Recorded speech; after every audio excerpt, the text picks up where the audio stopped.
تم ناظرین، آج کا یہ پروگرام بزم اہل قلم لے کر آپ کی خدمت میں ارم بطول قادری حاضر ہے۔ آج کے اس پروگرام میں ہمارے ساتھ شامل ہیں محترم جناب شفیق مراد صاحب، جو کہ چیف ایگزیکٹو ہیں جرمنی میں موجود Haji Sharif Ahmed educational and literary academy کے۔ معروف شاعر ہونے کے ساتھ ساتھ علم و ادب کے فروغ کے لیے جرمنی جیسے ملک میں گراں قدر خدمات سر انجام دینے والے جناب شفیق مراد صاحب آج ہمارے ساتھ موجود ہیں۔ آئیے ان سے بات چیت کرتے ہیں۔ السلام علیکم شفیق مراد صاحب، کیسے ہیں آپ؟ ٹھیک ٹھاک؟ خیریت ہے، آپ سنائیے؟ الحمدللہ ٹھیک ٹھاک۔ شفیق مراد صاحب، پہلا سوال جو میرے ذہن میں آپ کی اکیڈمی کو لے کے آتا ہے وہ یہ ہے کہ بے شمار طریقے ہیں علم و ادب کی خدمت کرنے کے لیے، تو ایک ایسی اکیڈمی ہی کا تصور آپ کے ذہن میں کیسے اور کب آیا؟ میرا مطلب ہے کہ محرک کیا ہے جس نے اس کا بنیادی محرک یہ ہے کہ جب تک قوموں کی تعلیمی صورتحال بہتر نہیں ہوتی وہ قومیں ترقی نہیں کر سکتی۔ بالکل، بے شک۔ ہمیں اس وقت اور ایک لمبے عرصے سے ہمارا ملک، ہماری قوم جس بحران کا شکار ہے یا جن جن بحرانوں سے گزر رہی ہے، ان کے پیچھے اگر دیکھا جائے تو ایک ہی وجہ ہے، اور وہ ہے تعلیم کی کمی۔ بے شک، یہ تو معاشی بحران ہو یا سیاسی بحران ہو یا کوئی اور مسائل ہوں، جب تک قوموں کو علم کی کمی رہے گی یہ مسائل ہوتے چلے جائیں گے۔ بے شک۔ یہ بالکل اسی طرح ہی ہے کہ جیسے ایک آدمی ہے وہ بیمار رہتا ہے لیکن حفظان صحت کی طرف توجہ نہیں دیتا، تو اس کا جتنا بھی علاج کرتے رہیں گے وہ بیمار رہے گا۔ بالکل۔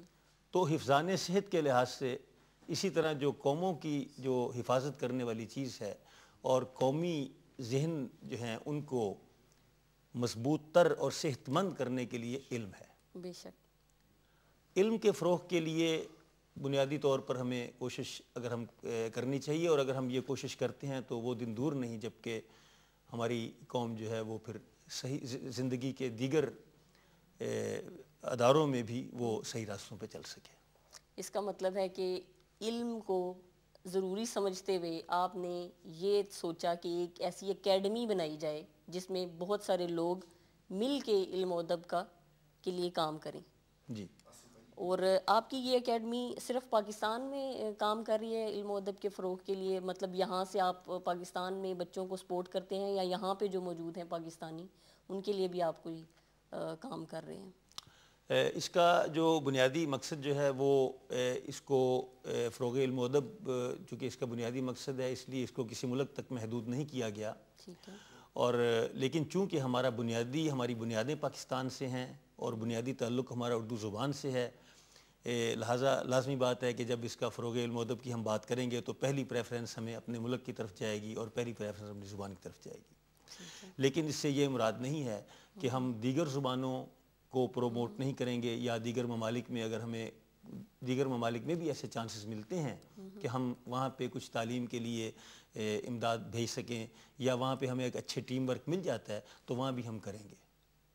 تاہم یہ ہے کہ ایک پاکستانی ہونے کے ناطے سے جو فرسٹ پریفرنس ہے، اور دوسرا یہ ہے کہ پاکستان میں پھر سورسز بھی چونکہ ہمارے ریلیٹیوز فرینڈس وہاں پہ ہیں تو ہمیں پتہ ہے کہ وہاں کس طرح کام کیا جا سکتا ہے۔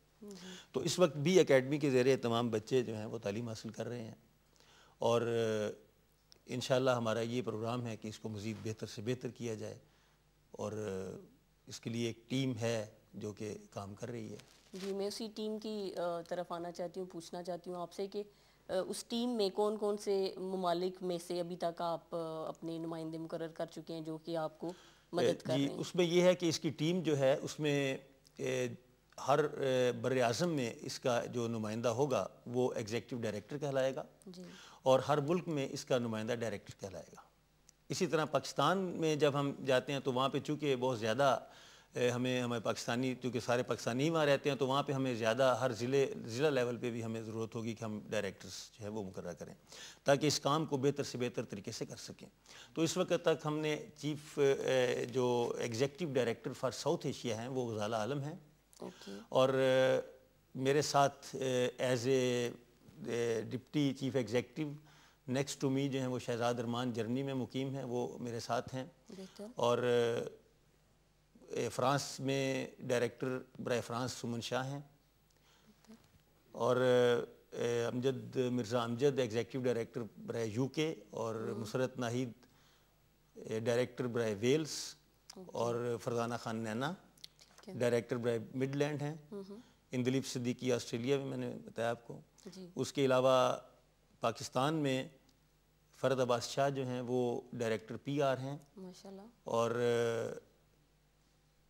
اسد اوان کو پچھلے دنوں نامزد کیا گیا ہے ڈسٹرکٹ سرگودا کے لیے، اور سرور راز صاحب جو امریکہ ڈیلس میں رہتے ہیں انہیں وہاں کے لیے نامزد کیا گیا ہے. بہت بہتر. تو اس طرح یہ ہمارا ایک نیٹ ورک ہے جو ابھی تک چل رہا ہے. اور جو شاہین رضوی ہیں وہ executive director for Arab countries ہیں. تو یہ سب کو جو ہے جو بھی وہاں پہ کچھ علم جو ہے تخلیق ہوتا ہے وہ میرے تک پہنچتا ہے، میں اس کو آگے پہنچاتا ہوں. اس طرح ایک سلسلہ جو ہے وہ چلا جا رہا ہے. اور میری جو تمام ڈائریکٹرز ہیں ان سے یہ اس طرح کے بھی روابط ہیں کہ اس کو مزید کام کو بہتر بنانے کے لیے جو ہے وہ ہم کوشش کرتے رہیں گے، کیونکہ اس کی بنیاد 29 مارچ 2009 کو رکھی گئی تھی. اور اس میں آپ بھی ہمارے ساتھ ہیں as a director planning and research, Iram عبد القادری ہیں. تو اس طرح یہ چونکہ ابھی اس کو 1 سال بھی نہیں ہوا تو ہماری یہ نیٹ ورک جو ہے وہ اس طرح یہ اس کو ہم پھیلا چکے ہیں. اور اس کے بعد ہماری جو پہلی کامیابی ہے وہ ایک پریکٹیکل کتاب کی شکل میں ہے، اور بچے بھی زیر تعلیم ہیں. اسی آپ کی بہت اچھی ایک کوشش ہے جو کہ اکیڈمی کے تحت جو شاعری کی کتب جو شعراء مطلب مستحق ہیں ان کی کتب کو آپ شائع کروا رہے ہیں اکیڈمی کے زیر اہتمام.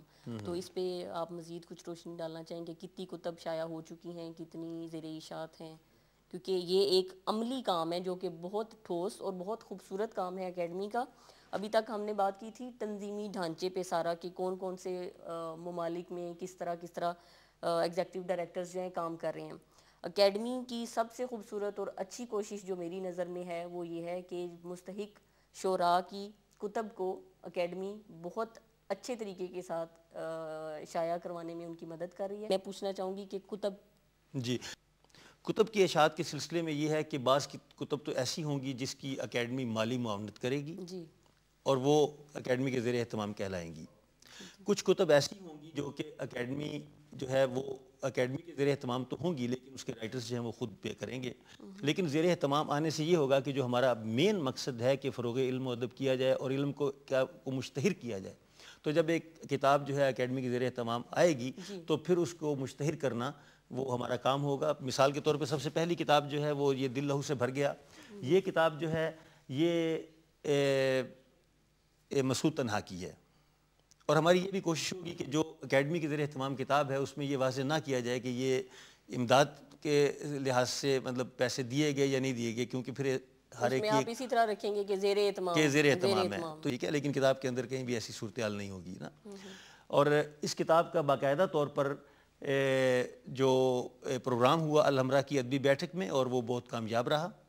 اس کی فرحت عباس شاہ نے نظامت کی اور غزالہ عالم اور فوزیہ مغل جو کہ بہت زیادہ مستعد ہیں ہمارے ساتھ، انہوں نے بھی اس میں معاونت کی اور بہت کامیاب پروگرام ہوا. اس کے بعد دوسری کتاب جو ہے وہ کامران نذیر کی ہے جو کہ انہوں نے خود پبلش کی اور ان کی خواہش تھی کہ وہ اکیڈمی کے زیر اہتمام کرتے. کامران نذیر کی کتاب عکس گر، اور اس کے بعد آنے والی جو ہے وہ نور زیست نصرت چودھری کی اور طہرہ رباب ہمبر کی جو شاعرہ ہیں ان کی کتاب مکان سے لامکان تک جو ہے وہ اشاعت کے مراحل میں ہے. بہت بہتر. یہ تھے ہمارے ساتھ جناب شفیق مراد صاحب جو کہ علم و ادب کے لیے گراں قدر خدمات سر انجام دے رہے ہیں. ہم ان کے بے حد ممنون ہیں کہ وہ اپنے قیمتی وقت میں سے ٹائم نکال کر ہمارے پاس تشریف لائے. بہت شکریہ، بہت شکریہ. پھر ملیں گے انشاءاللہ. اوکے جی، اللہ حافظ.